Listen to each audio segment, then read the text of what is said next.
Və bu zikri çox deyin. La havla və la quvvətə illa billahəl aliyyil azim. Allahdan başqa heç kəsdə qüdrət və qüvvət yoxdur. Heç kəsdə, heç kəs heç nə bacarmır. Təvəkkül üç şeydən yaranır. Allahın qüdrəti, onun mərhəməti və mənim zəifliyim. Bu üç şey komponentdən təvəkkül yaranır. Allah qüdrətlidir, mən zəifəm, Allah mehribandır. Üç şeydən təvəkkül yaranır.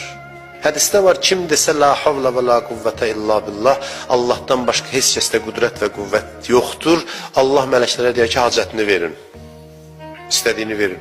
İlahi, bax, dua eləmədi, bu necə istəmədi. Bu sadəcə dedi, səndədir qüdrət, deyir, mən başqa şey istəmirəm. Bu ki, bildi, iş mənim əlimdədir, öz acizliyini başa düşdü və vəssalam, verin ona nə istəyir.